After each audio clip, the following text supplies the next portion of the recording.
पंडित रामप्रसाद बिस्मिल जी जब बचपन में थे तो उनके घर में उर्दू का शिक्षक उनको पढ़ाने के लिए आता था। वो बचपन में पढ़ाई करते थे। बचपन में पढ़ाई करते करते उनकी संगत कुछ बुरी संगत आई। मिडिल की जब परीक्षा थी 14 वर्ष की आयु में 1911 में उनकी संगत बिगड़ गई। उनकी संगत बिगड़ गई तो उन्होंने सिगरेट पीना शुरू कर दिया, उपन्यास पढ़ना शुरू कर दिया और वो रोज एक एक दिन में 50 से 60 सिगरेट पी जाते थे।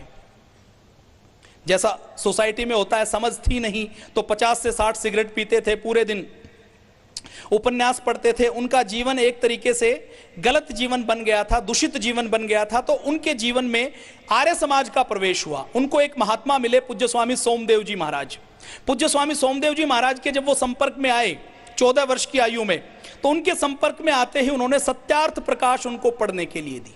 सत्यार्थ प्रकाश को जब उन्होंने पढ़ा तो उनके जीवन में एकदम परिवर्तन आया और उनके जीवन में ऐसा परिवर्तन आया कि उन्होंने सिगरेट और उपन्यास पढ़ना तो दूर की बात है, उन्होंने उबला भोजन करना शुरू कर दिया, रात का भोजन बंद कर दिया, नमक खाना बंद कर दिया, जनेऊ धारण कर लिया, रोज हवन करना शुरू कर दिया, रोज आर्य समाज में जाना शुरू कर दिया, रोज योग करना शुरू कर दिया, रोज प्राणायाम करना शुरू कर दिया, रोज दंड बैठक लगाना शुरू कर दिया। और 14 वर्ष की आयु में जो उन्होंने संकल्प लिए, वो चाहे योग का संकल्प था या यज्ञ का संकल्प था, जिस दिन उनको फांसी लगाई गई उस दिन सुबह जब एक सिपाही जाता है और वो तो देखता है कि वो फांसी के काल कोठरी के अंदर भी 1 घंटे बाद फांसी देने वाली है, लेकिन उस समय भी वो दंड लगा रहे हैं। तो उन्होंने पूछा कि अब तो ये शरीर खत्म होने वाला है, अब दंड लगाने का लाभ क्या है, अब योग प्राणायाम करने का लाभ क्या है।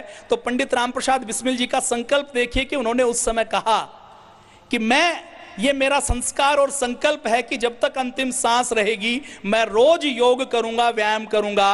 और ये शरीर तो खत्म हो जाएगा लेकिन ये संस्कार खत्म नहीं होंगे। मैं अगली बार जब भारत माता की गोद में दोबारा जन्म लूंगा तो और मजबूत शरीर लेकर जन्म लूं ताकि अंग्रेजों से फिर मैं संघर्ष कर पाऊं। तो ये उनका योग और यज्ञ का संकल्प था। तो सत्यार्थ प्रकाश को पढ़कर पंडित रामप्रसाद बिस्मिल जी के जीवन में परिवर्तन आया और उन्होंने संकल्प लिया कि मैं अखंड ब्रह्मचर्य का पालन करूंगा।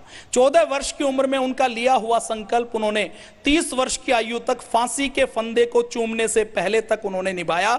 इसी प्रकार पूज्य स्वामी जी महाराज को आज हम देखते हैं तो आज के अध्यात्म जगत के जितने बड़े नाम हैं उसमें पूज्य स्वामी जी महाराज का व्यक्तित्व तो ऐसा दिखता है जिन्होंने सन्यास को नया गौरव और नई गरिमा दी है, जिनका जीवन अखंड ब्रह्मचर्य का जीवन है। पंडित रामप्रसाद बिस्मिल जी जैसा जीवन है।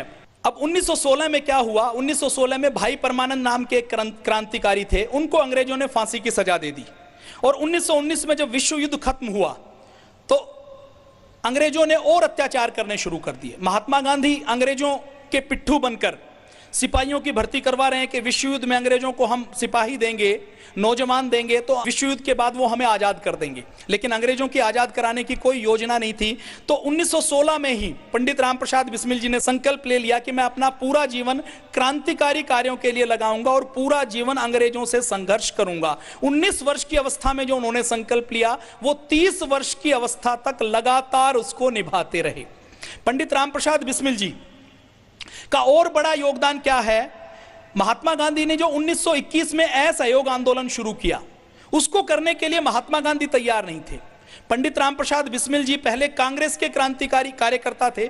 सारे कार्यकर्ता, सारे हमारे देशभक्त, क्योंकि एक संस्था केवल कांग्रेस थी तो कांग्रेस में रहते थे। अहमदाबाद में कांग्रेस का अधिवेशन हुआ, 1919 में जलियांवाला कांड हो चुका था। तो 1921 में जब वो उस अधिवेशन में गए तो उस अधिवेशन में पंडित रामप्रसाद बिस्मिल जी ने पूर्ण स्वराज्य के प्रस्ताव का पूर्ण समर्थन किया और उन्होंने अपने नौजवानों को साथ लेकर पूर्ण स्वराज्य का प्रस्ताव पारित करवा के गांधी जी के ऊपर दबाव दिलवाया कि वो असहयोग आंदोलन शुरू करें, क्योंकि जब तक अंग्रेजों को पूर्ण असहयोग नहीं किया जाएगा तब तक अंग्रेज इस देश को छोड़कर जाने वाले नहीं हैं। असहयोग आंदोलन शुरू करवाया गया। चोरा चोरी की एक घटना हुई, कुछ 20-22 पुलिस वालों को क्रांतिकारियों ने थाने के अंदर जला दिया। गांधी जी ने उससे द्रवित होकर असहयोग आंदोलन वापस ले लिया। अब कांग्रेस को तो उन्होंने एक सेफ्टी वाल्व की तरह बनाया था कि जब कोई क्रांतिकारियों का प्रेशर आए तो उसको रिलीज कर दिया जाए। 1885 में कांग्रेस की जो स्थापना की गई वो एक अंग्रेज एओ ह्यूम ने की थी। 1857 की क्रांति में अंग्रेज अपने भारतीयों के ऊपर बहुत अत्याचार किए थे, जो इटावा में कलेक्टर के रूप में काम करता था। तो जो असहयोग आंदोलन बंद करने के बाद पंडित रामप्रसाद बिस्मिल जी ने गांधी जी के ऊपर दबाव बनाया, गांधी जी उनके किसी भी प्रस्ताव को मानने के लिए तैयार नहीं थे, तो उन्होंने अपनी अलग विचारधारा बनाई जिसको आज कहा जाता है गरम दल और नरम दल की विचारधारा। तो गरम दल की स्थापना में लाला लाजपत राय के साथ साथ पंडित रामप्रसाद बिस्मिल जी का भी बहुत बड़ा योगदान है। जब उन्होंने देख लिया कि ये कांग्रेस से देश का भला नहीं हो सकता, तो उन्होंने कहा कि हम अपनी अलग पार्टी बनाएंगे, अलग संविधान बनाएंगे। तो उन्होंने हिंदुस्तान रिपब्लिक एसोसिएशन के नाम से अपनी अलग पार्टी बनाई, उसका संविधान बनाया। आज भी वो संविधान इंटरनेट के ऊपर अवेलेबल है। जब उस संविधान को हम पढ़ते हैं, HRA का जो पीले रंग का जो उन्होंने 4 पेज का पत्रक बनाया, जो संविधान बनाया, आज भी जब हम उसको पढ़ते हैं तो उस जो हमारे पंडित रामप्रसाद बिस्मिल जी, शहीद भगत सिंह ने जो संविधान बनाया, उसके सपनों का भारत आज तक नहीं बना है।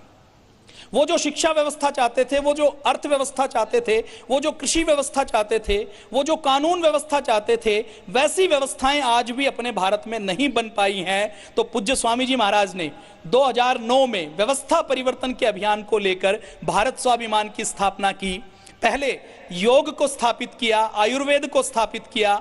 आयुर्वेद और योग की क्रांति के बाद पूज्य स्वामी जी महाराज ने व्यवस्था परिवर्तन का एक कदम माननीय मोदी जी को प्रधानमंत्री बनाने के लिए सत्ता परिवर्तन में अपना विशेष योगदान दिया। 2010-11 में जहां भ्रष्टाचार पूरे देश में समाया हुआ था, लाखों करोड़ के घोटाले होते थे, तो ऐसा लगता था कि ये तो सब नॉर्मल है, ये तो सामान्य है। पूज्य स्वामी जी महाराज ने 2011 में भ्रष्टाचार और काले धन को मुद्दा बनाया। 2014 में चाणक्य बनकर चंद्रगुप्त के रूप में मोदी जी को प्रधानमंत्री बनाया, और 2014 के बाद आप देख रहे हैं कि देश में बहुत कुछ अच्छा हुआ है।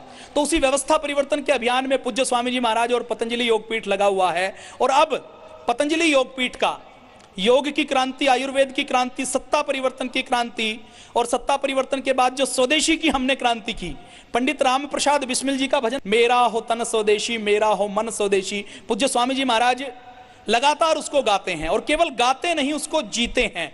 आज पूरे हिंदुस्तान में 16 लाख कंपनियां हैं। 16 लाख कंपनियों में से कोई एक कंपनी यदि कोई है जिसका संकल्प है कि हमारा 100% मुनाफा केवल चैरिटी के लिए है, तो वो आपकी संस्था, आपकी कंपनी पतंजलि है।